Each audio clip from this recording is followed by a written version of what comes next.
friends, welcome back to my channel. അപ്പോൾ ഇന്ന് വളരെ വെറൈറ്റി ആയിട്ടുള്ള വെർമസെല്ലി റൈസ് ആണ് ഞാൻ ഉണ്ടാക്കിയിരിക്കുന്നത്. അപ്പോൾ ഇതിന് ഒത്തിരി ചേരുവകളൊന്നും തന്നെ വേണ്ട. വളരെ ചുരുങ്ങിയ സമയത്തിനുള്ളിൽ ഉണ്ടാക്കാവുന്നതാണ്.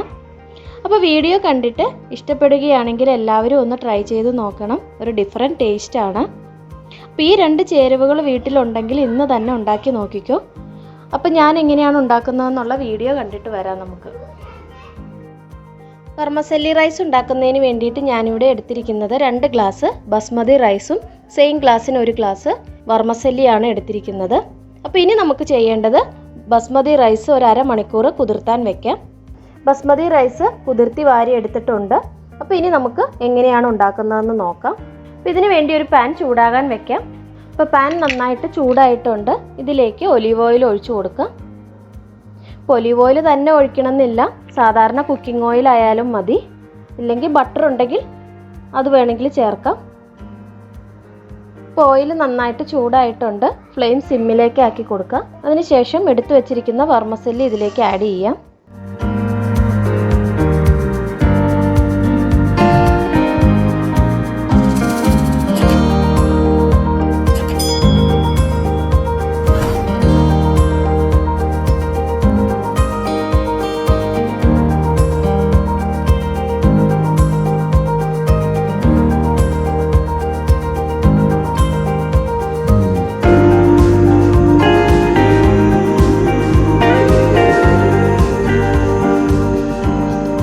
പായസത്തിനൊക്കെ വെർമസെല്ലി വറുത്തെടുക്കില്ലേ, ആ ഒരു പാകമാണ്. അതായത് നന്നായിട്ട് ചുമന്ന് വരണം.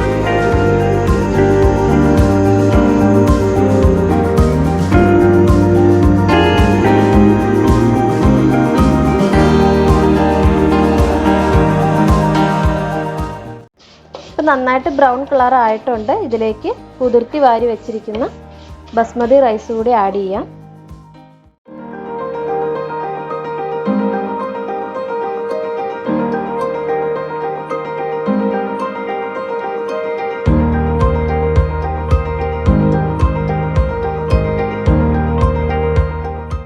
ബസ്മതി റൈസ് കുതിർത്താനിടുമ്പോൾ അരമണിക്കൂർ കൂടുതൽ കുതിർത്തി വെക്കരുത്.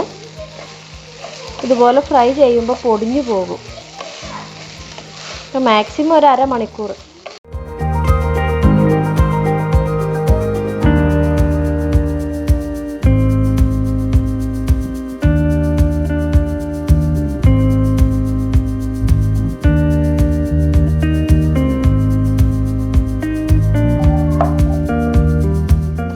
ഒരു 5 മിനിറ്റ് ഇതുപോലെ ഒന്ന് ഫ്രൈ ചെയ്ത് കൊടുത്താൽ മതി.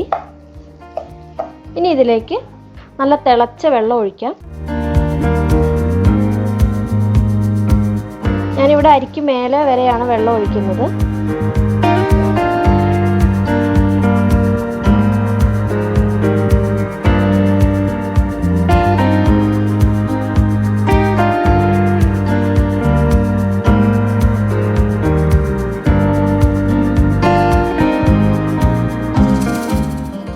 ഇതിലേക്ക് പൊടിച്ചു വെച്ചിരിക്കുന്ന കുരുമുളക് കൂടി ചേർത്ത് കൊടുക്കാം. ഇതിലേക്ക് ആവശ്യത്തിനുള്ള ഉപ്പ്,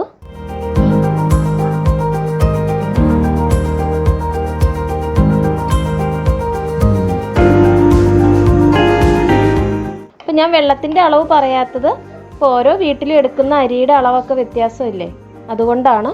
ഞാനിവിടെ അരിക്ക് മേലെ വരെയാണ് വെള്ളം ഒഴിക്കാറ്. ഇതിൻ്റെ ഉപ്പൊന്ന് നോക്കാം. ഉപ്പ് ഇത്തിരി കുറവുണ്ട്. നമ്മുടെ ചോറിന് ഉപ്പ് പിടിക്കേണ്ടതല്ലേ.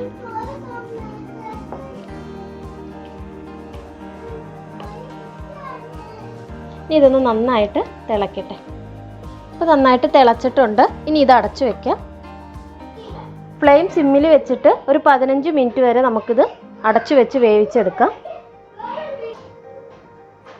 ഇപ്പോൾ ഒരു 15 മിനിറ്റ് ആയിട്ടുണ്ട്. ഇനി ഇതിലേക്ക് ഒരു ക്യാരറ്റിൻ്റെ പകുതി നമുക്ക് ചെറുതായി അരിഞ്ഞത് ഇട്ട് കൊടുക്കാം. ഇത് നിങ്ങൾക്ക് ഇഷ്ടമാണെങ്കിൽ മാത്രം ചേർത്താൽ മതി.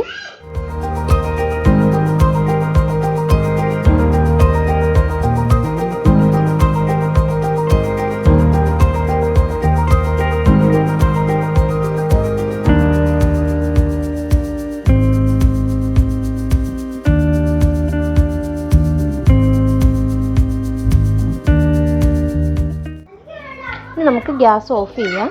ഇനി ഒരു 10 മിനിറ്റ് ഇതുപോലെ ഒന്ന് അടച്ചു വെക്കാം.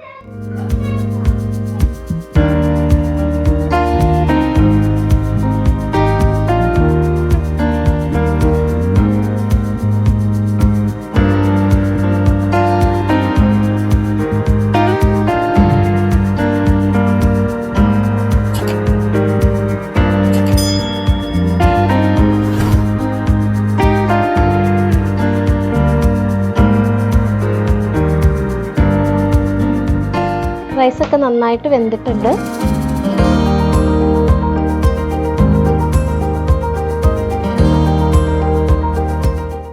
പിന്നെ ഞാൻ പ്ലേറ്റിലേക്ക് സെർവ് ചെയ്യട്ടെ. വളരെ ടേസ്റ്റി ആയിട്ടുള്ള വർമസെല്ലി റൈസ് ഇവിടെ റെഡി ആയിട്ടുണ്ട്. അപ്പോൾ ഇതുപോലെ എല്ലാവരും ഒന്ന് ട്രൈ ചെയ്ത് നോക്ക്. ഒരു പ്രത്യേക ടേസ്റ്റാണ്. അപ്പോൾ ഇതെല്ലാവർക്കും ഇഷ്ടപ്പെട്ടെന്ന് ഞാൻ വിശ്വസിക്കുന്നു. പിന്നെ ഇതുപോലുള്ള നല്ലൊരു റെസിപ്പിയുമായിട്ട് വേഗം വരാം. താങ്ക്